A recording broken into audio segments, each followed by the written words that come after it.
بسم اللہ الرحمن الرحیم۔ عزیز طلباء، السلام علیکم۔ امید کرتی ہوں کہ آپ اللہ تعالیٰ کے فضل و کرم سے خیر و عافیت سے ہوں گے اور گھروں میں اپنا مطالعہ روزانہ جاری رکھے ہوئے ہوں گے۔ آج ہم جماعت 11ویں میں پڑھائے جانے والے ہمارے اردو مضمون میں ہمارا آنے والا دوسرا سبق جھوٹے آدمی جس کا عنوان ہے وہ پڑھنے جا رہے ہیں، جس کے مصنف مولوی ذکاء اللہ ہیں۔ متعلقہ سبق پڑھنے سے پہلے ہم مصنف کا حوالہ دیکھ لیتے ہیں۔ یاد رہے کہ یہ ایک اصلاحی مضمون ہے جو کہ مولوی ذکاء اللہ کی تحریر ہے۔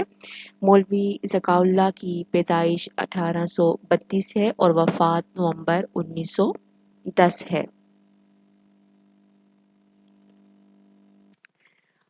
مولوی ذکاء اللہ دلی میں پیدا ہوئے۔ آپ کے والد کا نام ثناء اللہ تھا۔ 12 برس کی عمر میں دہلی کالج میں داخل ہوئے۔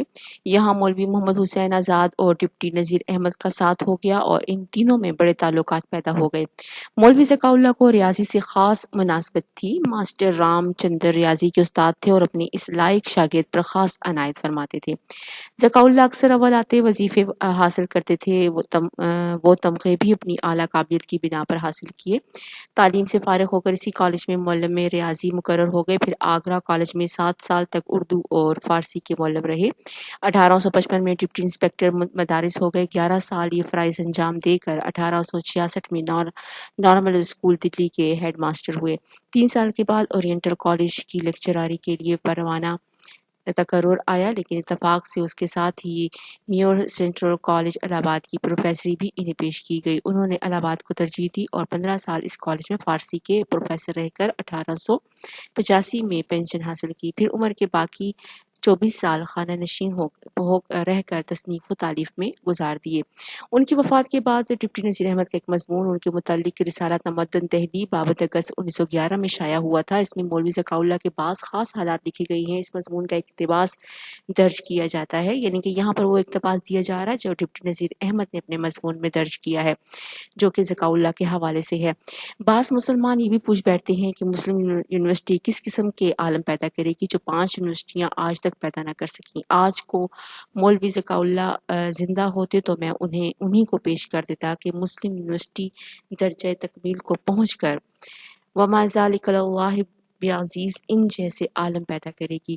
کریم النفس، وسیع الاخلاق، منکسر المزاج، روشن دماغ، متنوع معلومات، کثیر التصانیف، خیر خواہ عامہ خلق، فیاض طبع، راسخ الاعتقاد، صلح کل اور مرنجان مرنج، یعنی کہ یہ تمام خوبیاں، انتہائی عاجزی، اخلاق میں اعلیٰ ہونا، روشن خیالی، مختلف معلومات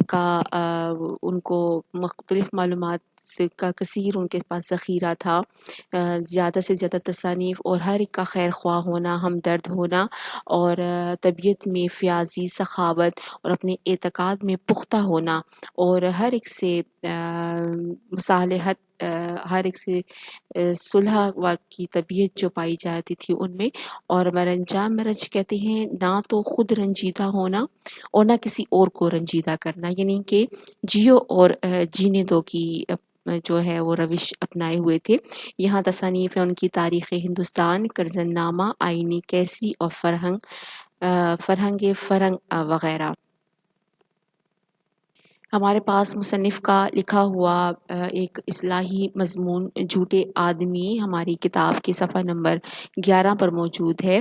دراصل جھوٹے آدمی ایک اصلاحی مضمون ہے جس میں مولوی ذکاء اللہ نے جھوٹے آدمی کی جو خصلتیں ہیں وہ بیان کی ہیں کہ کس طرح ایک جھوٹا آدمی اپنے جھوٹ کو بتانے میں اور کیا عادات اور جو خصلت ہے وہ اپنائے رکھتا ہے کہ لوگ اس کو سچ جانے اور اس کا جھوٹ جو ہے جھوٹ پر بھی اس کا جو ہے وہ اس کی کلئی نہ کھلے، اس کا راز اور بھید نہ کھلے۔ تو یہاں پر دیکھ لیتے ہیں کہ یہ اصطلاحی مضمون جو ہے وہ جھوٹے آدمی۔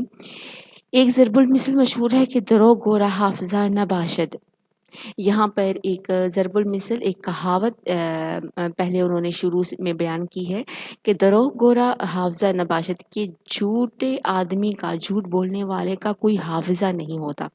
یعنی کہ وہ جو جھوٹ بولتا ہے ظاہر وہ جھوٹ بات ہوتی ہے تو وہ خود بھول جاتا ہے کہ اس نے کیا بات کہی ہے. مگر عقل یہ کہتی ہے کہ جب آدمی کا حافظہ اچھا نہ ہو وہ جھوٹ کا بیچ بیوپار نہیں کر سکتا. لیکن وہ کہتے ہیں کہاوت تو یہ مشہور ہے کہ حافظے کا جھوٹے آدمی کا کوئی حافظہ نہیں ہوتا، لیکن عقل یہ کہتی ہے کہ آدمی کا حافظہ جب تک اچھا نہ ہو وہ جھوٹ کا بیچ بیوپار نہیں کر سکتا، اس کا جو ہے وہ کاروبار نہیں کر سکتا، اور دروغ کو فروغ نہیں دے سکتا، خواہ اول صورت ہو یا دوسری، خواہ اس کا حافظہ نہ ہو یا ہو. دونوں میں جھوٹ اور حافظے میں ایک تعلق ہے. حافظہ ایسی قوت ہے جس کو افلاطون نے تمام قواعد عقلیہ کا دیوتا کہا ہے. یہاں پہ افلاطون ایک یونانی فلاسفر کا وہ کہہ رہے ہیں. یہ افلاطون سقراط کا جو ہے وہ شاگرد تھا، اور آپ نے ایک اور یونانی فلاسفر سنے ہوں گے ارسطو کا یہ استاد تھا. تو یہاں پر ہم دیکھتے ہیں کہ یہاں پر لکھا ہوا ہے قواعد عقلیہ عقل کی تمام جو قوتیں ہوتی ہیں، عقل سے متعلقہ تمام جو قوتیں ہیں کیا دیوتا کہا ہے. ٹھیک ہے. جو حافظہ ہے یعنی کہ یاد رکھنے کی جو قوت ہے وہ تمام ہماری جو عقل کی قوتیں ہیں اس کا وہ دیوتا ہے، استاد ہے، بادشاہ ہے، یعنی تمام ملکات نفسانی کا رئیس ہے. یہاں پر ہم دیکھتے ہیں تو ملکات نفسانی جو نفس کے اعمال ہوتے ہیں ان کا ذکر کیا جا رہا ہے، اور سب اس کے خادم ہیں. اہل فرانس کو جب کسی کو پرلے درجے کا کودن کہنا ہوتا ہے، یعنی کہ پرلے درجے کا بیوقوف یا کم عقل کہنا ہوتا ہے، تو اس کو کہتے ہیں کہ وہ حافظہ نہیں رکھتا. حافظے کے نہ ہونے سے آدمی کو اپنے وعدے یاد نہیں رہتے اور باتیں بھول جاتا ہے. ایک ہی کہانی کو بار بار اتنی دفعہ کہتا ہے کہ خواہ وہ کیسی دلچسپ ہو اس سے دل بھر جاتا ہے. ایک ہی کتاب خواہ کتنی دفعہ پڑھی ہو وہ اس کو ہر دفعہ نئی کتاب معلوم ہوتی ہے. ایک چیز کو خواہ کتنی دفعہ دیکھا ہو وہ اس کو انوکھی معلوم ہوتی ہے. اب سنو کہ جھوٹے تو وہ ہوتے ہیں کہ بات تو جھوٹ کہتے ہیں مگر وہ اپنے صدق کے دل سے اس کو سچا جانتے ہیں. دوسرے وہ جھوٹے ہیں کہ جھوٹی بات کہتے ہیں اور اس کو خود دل میں جھوٹ جانتے ہیں اور یہ چاہتے ہیں کہ اور لوگ اس کو سچ جانیں. اب یہاں پر وہ جھوٹوں کی دو قسمیں بتا رہے ہیں. ہم دیکھتے ہیں کہ جھوٹوں کی دو قسمیں کون سی ہیں. ایک تو انہوں نے قسم بتائی ہے کہ ایک تو قسم وہ ہے کہ جو لوگ جھوٹ تو کہتے ہیں مگر اپنے دل میں ان کے روشن ہوتا ہے کہ وہ یہ بالکل سچ کہہ رہے ہیں، یعنی کہ ان کو ان بات کے ذرا بھی ادراک نہیں ہوتا کہ وہ جھوٹ کہہ رہے ہیں، وہ اس کو دل سے سچ ہی جان رہے ہوتے ہیں. اور دوسرے وہ جھوٹ ہوتے ہیں جو جھوٹ تو کہہ رہے ہوتے ہیں لیکن یہ خیال کرتے ہیں کہ بس دوسرے لوگ ان کو سچ جانیں. ان کو خود دل میں احساس ہوتا ہے کہ وہ جھوٹ بول رہے ہیں لیکن وہ امید رکھتے ہیں، یقین رکھتے ہیں کہ دوسرے اس جھوٹ کو سچ جانیں گے.